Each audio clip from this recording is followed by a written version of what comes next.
Let's convert a CSV file to QFX, Web Connect format and import into Quicken 2018 for Windows.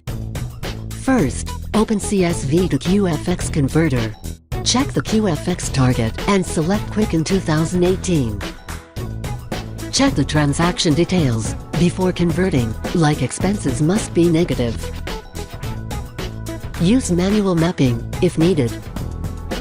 Make sure to set bank label into bid, account ID, and account type.